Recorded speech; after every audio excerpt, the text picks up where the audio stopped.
ఇప్పుడు లోకంలో భక్తిహీనులు ఉన్నారు, భక్తి కలిగిన వారు ఉన్నారు. దీని అర్థం ఏంటంటే ప్రభు నమ్ముకున్న వాళ్ళు ఉన్నారు, నమ్మని వారు ఉన్నారు. తాగి తిరిగే వాళ్ళు ఉన్నారు, పాపం చేసే వాళ్ళు ఉన్నారు. అదే సమయంలో నీతిగా ఉంటూ తన జీవితం తను కాపాడుకుంటూ దేవుని కొరకు బ్రతికే వారు కూడా ఉన్నారు. ఈ రెండు గ్రూపుల వారు, రెండు తెగల వారు ఉన్నారు. వాక్యం అంటుంది, భక్తిహీనులకు దేవుడు దూరస్తుడు, నీతిమంతుల ప్రార్థన ఆయన అంగీకరించు. భక్తిహీనుడు ఏం చేస్తాడంటే ప్రార్థన చేయడు.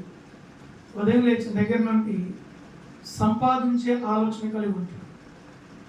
కొంత పొలము అన్నట్టు కౌలుకు తీసుకొని పంట పొలం వేసి సంపాదించాలనుకుంటాడు. మంచి ఉద్యోగం నాకు వస్తే ఆ ఉద్యోగాన్ని డెవలప్ చేసుకొని మరికొంత అంటే 50,000 రూపాయలు వచ్చేది, 1,00,000 రూపాయలు సంపాదించాలనుకుంటాడు. ఓ చిన్న ఇల్లు ఉంది, నేను పెద్ద ఇల్లు కట్టుకోవాలనుకుంటాడు. ఇంటి ముందు ఒక బైక్ ఉంది, ఆ బైక్ తీసేసి ఒక కారు కొనుక్కోవాలనుకుంటాడు. అంటే భక్తిహీనులకి ఉదయం వేసిన దగ్గర నుంచి ఏమంటుందంటే సంపాదన ఉంటే మనకు గౌరవం ఉంటుంది, సంపాదన ఉంటే మనకు విలువ ఉంటుంది, ఆస్తి ఉంటే ప్రజల మధ్యలో గౌరవం ఉంటుంది, సమాజం మధ్యలో గౌరవం ఉంటుంది, అధికారుల మధ్యలో గౌరవం ఉంటుంది, రాజకీయ నాయకులకు మనమంటే గౌరవం ఉంటుంది. దేన్ని బట్టి అంటే దేవుణ్ణి బట్టి అనుకోడు, మనకున్న ధనాన్ని బట్టి, మనకున్న ఆస్తిని బట్టి, మనకున్న ఐశ్వర్యాన్ని బట్టి మనకు గొప్ప ఘనత ఉంటుందని చెప్పి ఇక్కడ అంటున్నాడు, భక్తిహీనులకు దేవుడు దూరస్తుడు. అంటే ఇలాగా తలంపు, ఇలాంటి ఆలోచన కలిగి ఈ భక్తిహీనుడు సంపాదనలో పడి మునిగి తేలుతూ వాడు ముందుకు వెళ్తా ఉంటాడు. అప్పుడు దేవుడు ఎక్కడ ఉంటాడు? మన హృదయంలో. దేవుడు మన మైండ్లో ఎక్కడ ఉంటాడు? మన అంతరంగంలో ఎక్కడ ఉంటాడు? మన మనసులో ఎక్కడ ఉంటాడు? లేడు దేవుడు. అందుకే భక్తిహీనులకు దేవుడు దూరస్తుడు. నిజమే, వాడు తాగుతాడు, తిరుగుతాడు, తూలుతాడు, బూతులాడతాడు, సరసోక్తులాడతాడు, పోకిరి మాటలు మాట్లాడతాడు, పాపం చేస్తాడు, దొంగతనానికి దగ్గరికి వెళ్తాడు. వానికి లేకపోతే ఏ పనైనా చేయడానికి తెగిస్తాడు. అదే దేవుని బిడ్డను చూడు, వానికి కూటికి లేకపోయినా సరే, ఒంటికి సరైన వస్త్రం లేకపోయినా సరే, పిల్లలు భార్య ఆకలితో అలమటిస్తున్నా సరే ఆ పని చేయాలి, ఆ 500 తెచ్చుకోవాలి, ఆ కుటుంబాన్ని పోషించాలి.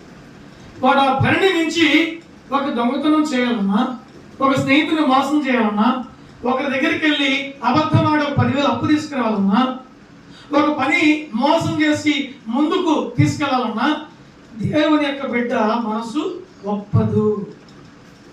దేవుని బిడ్డ మనసు ఒప్పనే ఒప్పదు. ఎందుకంటే వాక్యం గద్దిస్తూ ఉంటుంది, వాక్యం జ్ఞాపకం వస్తూ ఉంటుంది, సేవకుడు చెప్పిన మాట గుర్తుకు వస్తూ ఉంటుంది. నా సేవకుడు ఈ మాట చెప్పాడే, నా ప్రభు ఆ వాక్యం ద్వారా ఈ మాట నాతో మాట్లాడి ఉన్నాడే, నేను ఎలా తప్పుదారులు నడవాలి, ఎలా పొరపాటుగా నడుచుకోవాలి, ఎలా ఒకరిని అన్యాయం చేయాలి, నా మనసు ఒప్పనే ఒప్పదు అని కన్నీటిని దిగమింగుకొని ఆకలిని చంపుకొని వెళ్ళి పని చేసుకొని ఆ వచ్చినటువంటి రూపాయి తీసుకొని వచ్చి తన కుటుంబాన్ని పోషించుకుంటాడు, తన బిడ్డలు బ్రతికించుకుంటాడు. అతనే నీతిమంతుడు. నీతిమంతునికి భక్తిహీనులకు ఉన్నటువంటి వ్యత్యాసం అదే. భక్తిహీనులకు దేవుడు దూరస్తుడు, నీతిమంతుల ప్రార్థన ఆయన అంగీకరించును. నిజమే కదా? నీతిమంతునికి భక్తిహీనునికి చాలా వ్యత్యాసం ఉంది. కనుక దేవుని బిడ్డలారా, నీతిమంతుడు ప్రార్థన చేస్తే ఆయన మన ఆలకిస్తాడు. నీతిమంతునికి కలుగు ఆపదలు అనేకములు అయినను వాటి నుంచి దేవుడు తప్పించును, కాపాడును. నీవు నీతిగా ఉంటే, నేను నీతిగా ఉంటే, అతను నీతిగా ఉంటే, కుటుంబం అంతా కూడా నీతిగా ఉంటే, నీతి మార్గం నడుస్తూ ఉంటే దేవుడు ఎన్ని ఆపదలైనా ఎన్ని అపాయాలైనా తప్పించగల సమర్థుడు, సర్వశక్తిమంతుడు. దేవునికి మహిమ కలుగును కాక. హల్లెలూయా. కనుక దేవుని బిడ్డలారా, మనము భక్తిహీనులము కాము, దేవుని బిడ్డలము, మనము నీతిమంతులము. కనుక మనకు అన్ని దేవుడే సమకూర్చి ఆయనే పోషిస్తాడు. గొప్ప దేవుడు, మంచి మనసున్నది. దేవునికి మహిమ కలుగును కాక.